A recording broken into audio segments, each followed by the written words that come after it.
Hello, good morning, this is Rob Koster for CardGameExpert.com, and today I will be playing some Inverter of Truth in Modern. This is a deck that is a Pioneer staple, or used to be. It's been banned recently.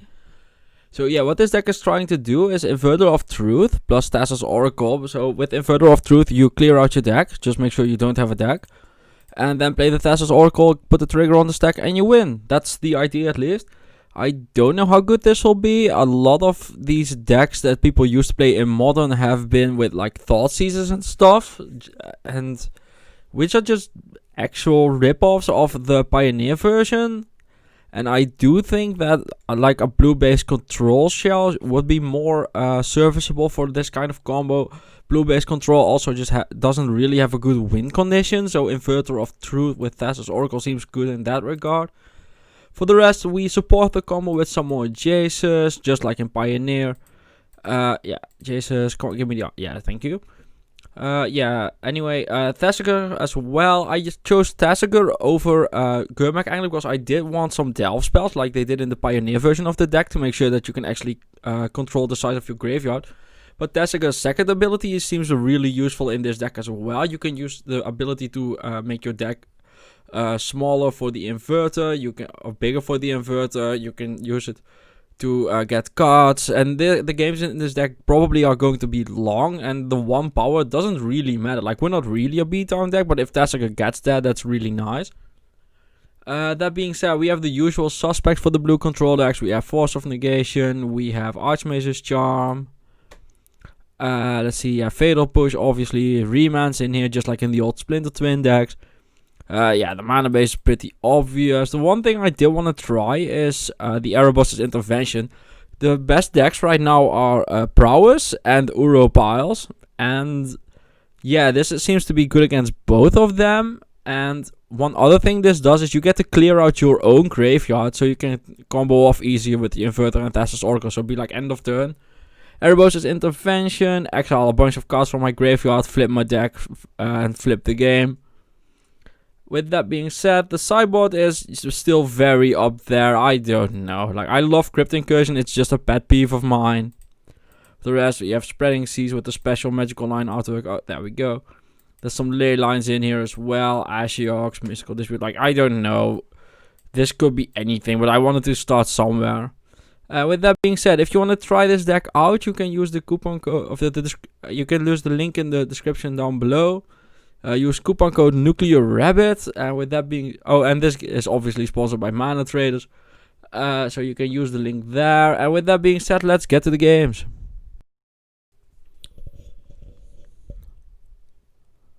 Okay, so for our first match, we have a bunch of lands, Thassa's Oracle, Archmage's Charm, and Remand, and that's fine for this deck. We actually got really lucky here. We kept 2 Field of Ruin, and they're on Tron. So yeah, that really helps. With that being said, they went double Urza's Tower of a 7-card hand, so whatever the hell they kept, it was a mulligan.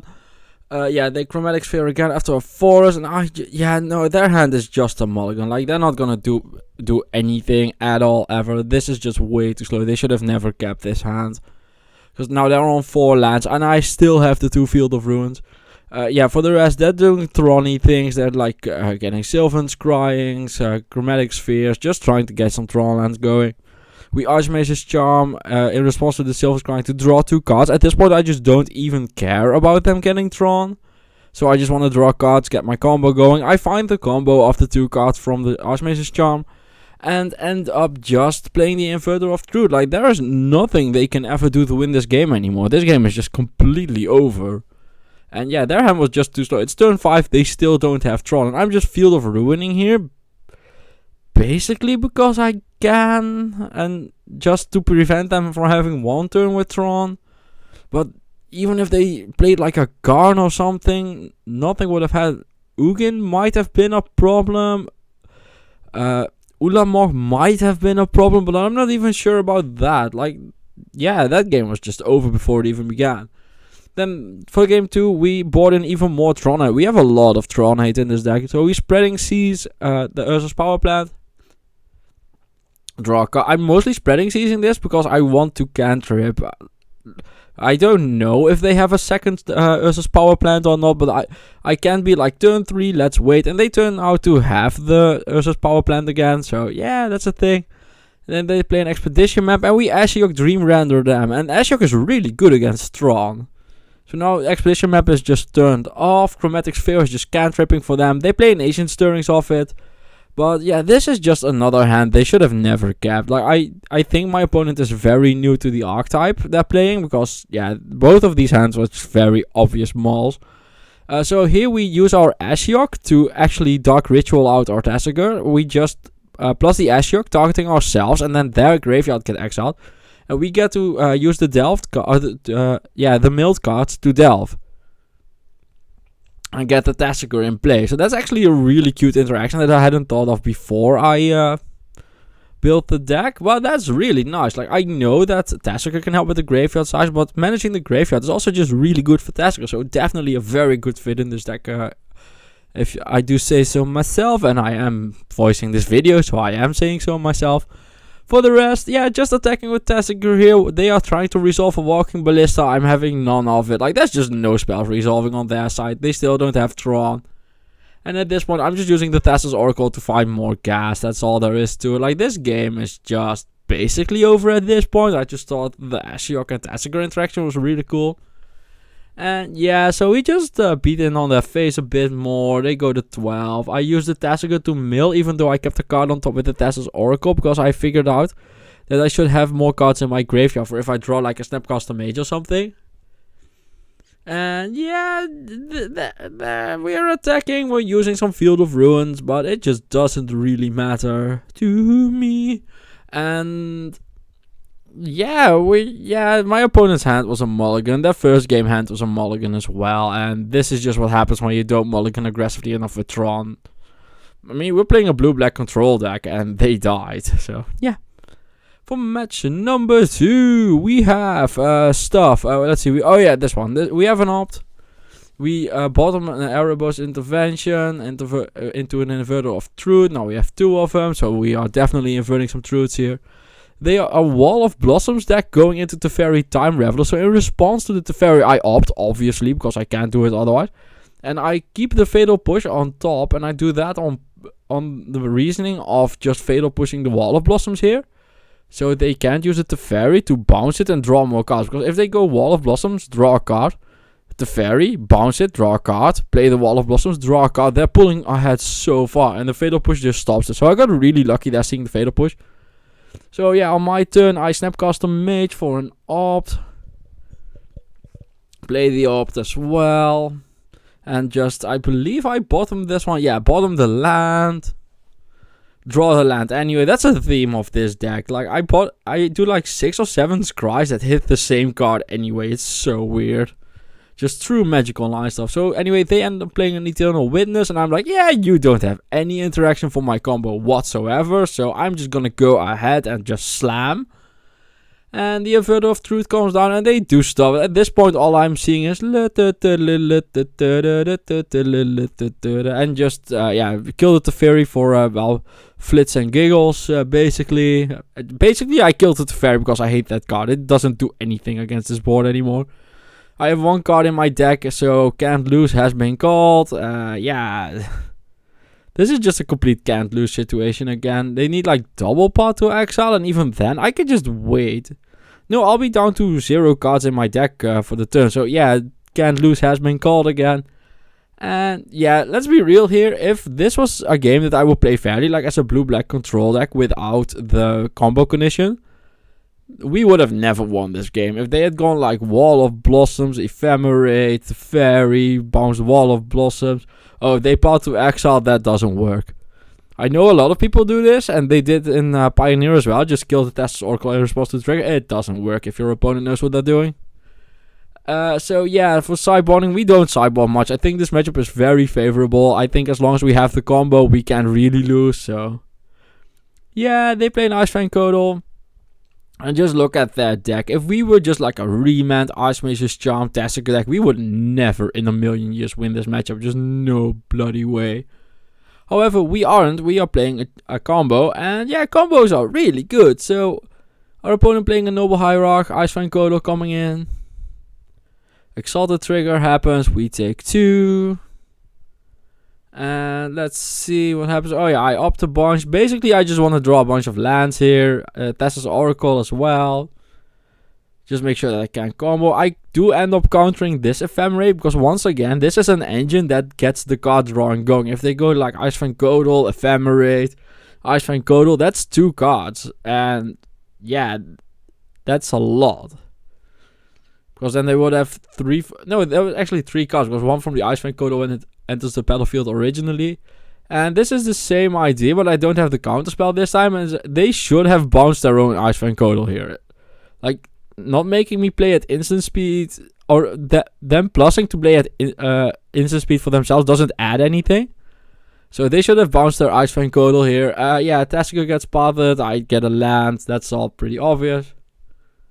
Icefang Godel comes in, they would have missed out on 2 damage, but they would have drawn 2 more cards, so yeah. Then a Knight of Autumn happens. I'm very far behind on the board here, like really, really far behind. And all I can do is just hope that I find an Inverter of Truth, which I do off the combo. That is so insane about this combo. Like, the Thassa's Oracle actually helps you search for the Inverter. That is so sick. So yeah, once again, Red, please don't kill me. And otherwise, I just really don't care about what you're doing. So, yay, combos. So yeah, they do stuff. They do some more stuff. Eternal Witness happens. Like, they can have double Path to Exile here. But instead, they Eternal Witness back in Ephemerate. And now I just win no matter what. Like, they need a double Path to Exile to actually win this. And they just returned the Ephemerate. The moment they returned the Ephemerate, I was like, yep, I've won. Which is really nice about this deck. I like this deck a lot. So, yeah, the Thassa's Oracle trigger goes on the stack. And, yeah, our opponent just concedes. Like, this game's over. For match number 3, we have a 1-lander with an opt, and we just get greedy as hell and just top deck a land and just top deck another land. And this hand was so greedy. They play an opt at end of turn, just like we did. A few turns later, they play an opt again, and then I play a Snapcaster and an opt. Yeah, flashback the opt. And just 5 more lands. This is so insane. I kept a 1-lander, and I'm just kind of flooding out at this point. So Snapcaster starts attacking, not much going on there. This is some sort of control mirror. They're probably on blue-white control. They end up turning a Snapcaster Mage, which means they just don't have a land anymore. Otherwise you would never make this play. And they just start attacking, which is definitely them being the aggressor, just saying like, okay, I need to be aggressive because I'm not drawing lands. And that's fine for me, because I can very easily deal with the Snapcaster Mage, and I can actually gain a ton of life if I want to. So this is completely fine with me. I Field of Ruin the Mystic Sanctuary here, because I want to make sure that they can't do like Cryptic Command, Mystic Sanctuary loops or something. Just get it out of the way, get rid of it while I have the chance. Just solving a problem I didn't have yet, you know, but it could be a problem later. So Snapcaster Mage keeps attacking in. They play another Snapcaster Mage as well at the end of turn.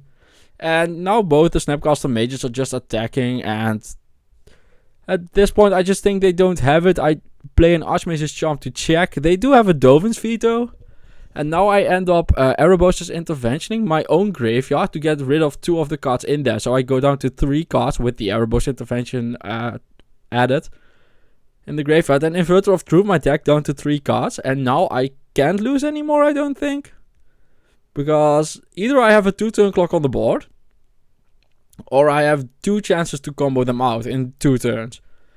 First chance, Thassa's Oracle, just throw it on the stack. They don't have the answer, and that's that. Take out some Fatal Pushes and some Erebos' Interventions. Yeah, this hand's very good. I just want a bunch of lands in this matchup, that's all. So we play a bunch of lands, and they end of turn the Snapcaster Mage again. So yeah, they start attacking again. This just signals to me that they don't have the land again, which sucks. I think this matchup would be very close, but they are very, very unlucky at drawing lands. Opt happens for them. They scry 1, draw a card. And they are still just not finding land. So they make a play that I actually really like. They Path to Exile their own Snapcaster Mage instead of mine. And this is, first of all, to get a land for them, obviously. The second thing is, I'm actually very happy if my Snapcaster Mage gets pathed, because then it made value of the whatever it flashed back in usually. Plus it gets me a Rampant Growth, which is probably worth more than a 2-1 in this matchup. But yeah, they just give up after not drawing lands for a while. For match number 4, we have, let's see, a bunch of lands again. Fatal Push, Tassa's Oracle. They play and suspend the Search for Tomorrow. And then they play a Sakura Tribe Elder trigger, get rid of it, find a land.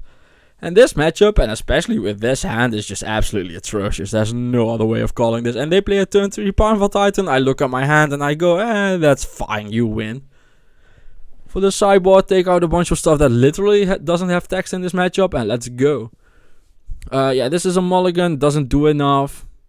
This hand has a Spreading Seas, but it's better than mulliganing to 5, I guess, with the op. But this is a very close one as well. So I end up opting. Also, they let us be on the play, which was something. Yeah, so I Spreading Seas their forest. They Fast Seek, just get more lands. I draw Force of Negation plus blue card, which is really nice. And they just get a Search for Tomorrow out of Suspend. Then they play an Explore. Then they play a Nissa Vastwood Seer. And yeah, that just gets them a land again. So stuff happens. I play an Inverter of the... Basically, I'm like, yeah, I'm going to die anyway. So I'm just going to jam the combo. Especially now I have Force of Negation with a blue card backup. So yeah, just slam the Inverter and pray for the best. They play a Nissa... Oh, they flip their Nissa, sorry. They flip their Nissa. They reveal the top card of their library and they actually reveal a Summoner's Pact. Which is quite insane because now they do have access to a Primeval Titan. But at this point, it's just not enough. They need more than just a Titan. And they know it as well, so they concede the match. They should have made me show that I had the Oracle. But yeah, I totally get conceding there. Then we have a mulligan and another mulligan. And yeah, this is a mulligan as well. So we go down to 4 cards. This is a bad 4-card hand. That's just all there is to this. This is a bad 4-card hand. We have an Opt, an Inverter, and an Aether Gust. It's like, yeah, sure. So basically all I'm trying to do is see if I can jam the combo, buy some time. So I opt a Swamp to the bottom, find the second Aether Gust, and the Dryad of the Elysian Grove. I let it come into play because I'm like, okay, so... I can't beat the ramp. I just do not have enough cards for that. So I let all of this happen. However, Search for Tomorrow comes off Suspend. And now I'm like, well, if I put the Dryad on top, it gets shuffled away. Either they can't find anything. No, the Dryad just leaves the game now. Well, leaves the battlefield now. Because the Search forces the shuffle. So anyway, they go down to the last card. Actually get really lucky. Go exploring into a land. And the last card is Escape Shift. So... we actually were very close. If we had gotten to untap and drawn a land, we would have won this game. But, yeah, they had Escape Shift. So, yeah, it happens. And that's off a mulligan to 4. That's actually really impressive. So, for those of you who don't know what they're doing here, they just played Escape Shift. They're sacrificing all of their lands, keeping Valakut, the Molten Pinnacle in play. Yeah, all the mountains see each other entering the battlefield. So, my life total ends. For match 5, we have a very good hand. We have a removal spell, a counter spell, a Jace.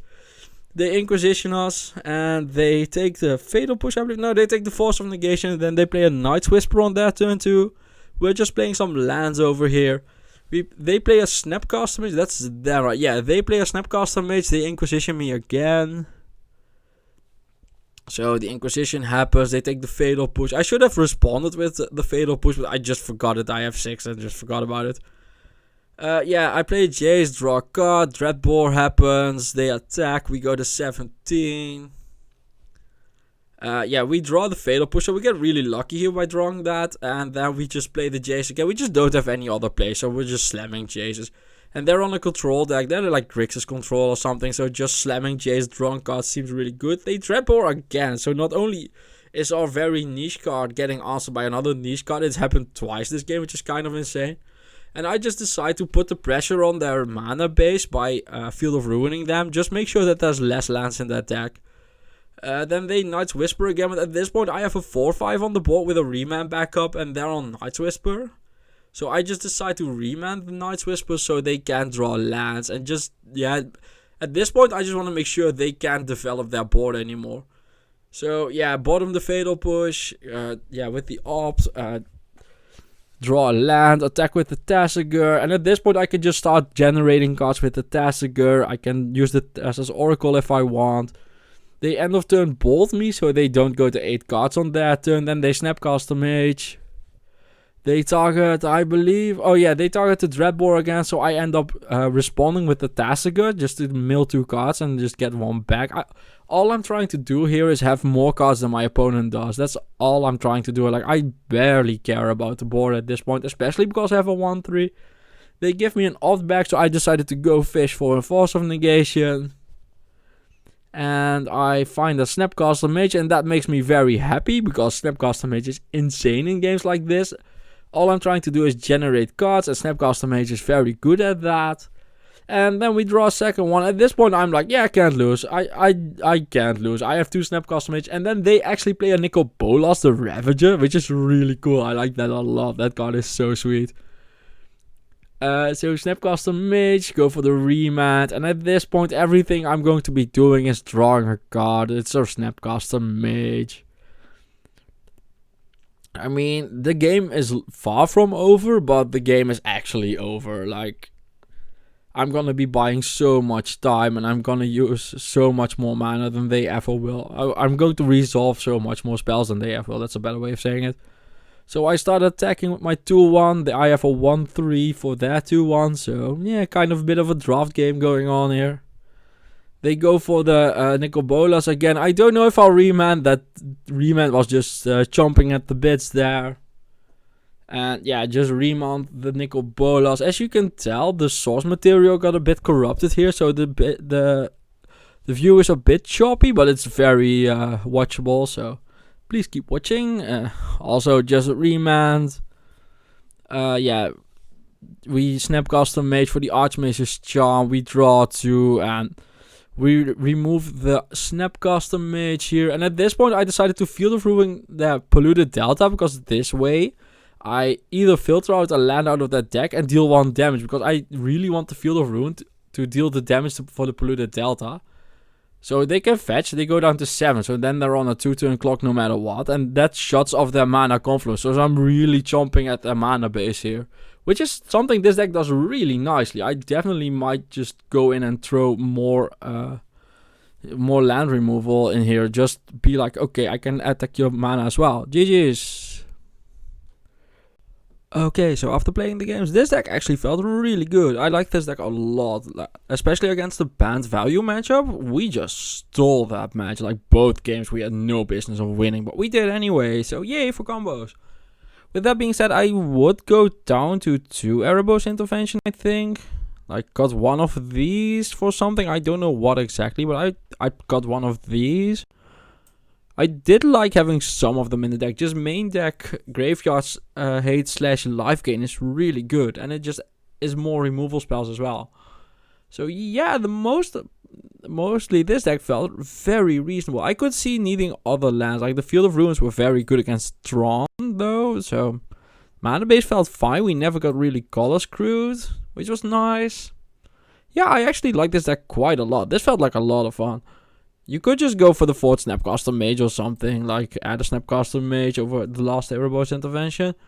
The sideboard, yeah, I don't know. We might have a bit much against Tron. We might just not need the Spreading Seas, but I just don't know what I would replace them with. And we never got paired against Burn or Prowess, which is quite a miracle. I'm quite happy about it, but I just don't know if we have enough for it. In the 2 Erebos Intervention plus the Collective Brutality and the Crypt Incursion. And the 8th August as well. I just don't know if we have enough. We just didn't get paired into it. Which happens. You can't control who you get paired in on Magic Online. Which is a shame. With that being said, I did very much enjoy the deck. I think it's quite powerful. This felt very reasonable. As you could tell, like we won 4 of those matches, I believe. 3 or 4 of them. And we lost to Scapeshift after the mulliganing to 4. So yeah, definitely reasonable. With that being said, as always, if you want to try the deck for yourself, you can use the link in the description below to rent it from MANATRADERS.com. Use coupon code NuclearRabbit. It's a new code. They refresh every few months. So from now on till I believe February, it's Nuclear Rabbit as your code, not Nuclear. With that being said, don't forget to like, comment, and subscribe, especially if you just enjoy the videos and want me to do more of them. If you have any specific deck requests, let me know. And with that, thank you for watching and have a nice day.